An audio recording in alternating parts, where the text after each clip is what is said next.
What's going on, guys? Unknown Player here, and today we'll be taking a look at the challenge of the Elders for the week, which involves the new bosses, their mechanics, how to defeat them, and also the modifiers and how you're going to be approaching the challenge of the Elders this week in general. So of course you've got to pick up your new Elder Sigil. The old one will be expired. If you grab a new one, you've got once again the 30k and the 90k for the total and cumulative score, which get you your 1 armor and your 1 weapon per week. Now the modifiers, the bonus one is pretty interesting. It's melee bonus points. So last week we had grenade, the week before we had precision bonus shots, but now we've got melee. So you need to actually go and punch a bunch of enemies or stab them or slap them, whichever class you are, and you want to get as many melee kills as possible to rack up the bonus points. Now, the modifiers on this week's arena aren't actually that beneficial to us. They're actually pretty bad. The first one is exposure. I'm not a fan of this one. This means that your guardian shields are increased but do not replenish. So what this means is that your shields are going to be a lot stronger. You can take a lot more damage, and you'll notice that you can basically tank a load of damage, but your shields will basically not regenerate. They do actually generate a tiny amount, like literally 1 pixel every second about that, but a tiny amount will come back every second or so, but it's really not enough to notice it. So essentially your shields will not regenerate. So what I would definitely recommend as an exotic weapon is Red Death.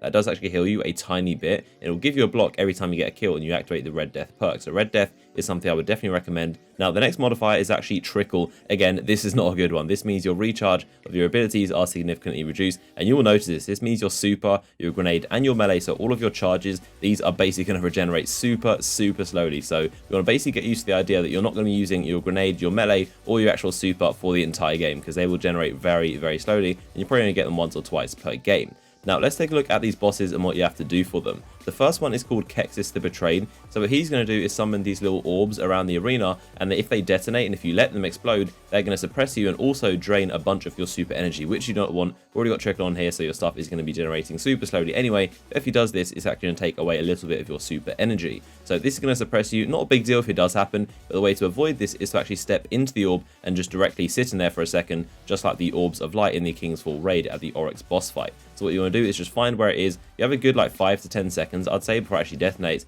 So find where it is. It normally spawns next to him, and you want to stand in it, and then it will start diffusing it, and it will shrivel away, and of course won't explode for you and your teammates. So that is how you defuse the bombs. Other than that, he's actually quite an easy boss. Like, he does take a lot of damage, and he flinches really easily, I've noticed. If you can get a high impact sniper, every single shot can actually stun him and knock him back infinitely. Just like Fogoth back in the day, you can infinitely stun knock him, which is pretty interesting. So if you want to burn down his health, or if he's maybe being really annoying and you want to just suppress him for a little bit, just get a high impact sniper like a 1000 yard, an LDR, or a longbow, anything like that. Then every single shot will actually stun him back, and he's basically immobile and unable to do anything, which is pretty funny. As the boss himself, he's actually quite a pushover, not too difficult. The worst thing he does is throw those black orbs at you, which black out your screen, which is super annoying, and the rate he can throw those seems to be increased. He can throw a lot more of those things, and he also doesn't have an ultra slam, so if you get close to him, you don't have to worry about him slamming you. He can't do that. The only thing you do have to worry about is that, of course, Taken, the shrapnel launcher he does have, that will melt you pretty quickly. The next boss is the Seditious Mind. We had him as the final boss in the last week's challenge of the Elders. Like I said, he's pretty easy. The Taken Vex are actually the most annoying part of this, but what he does is summon these airstrikes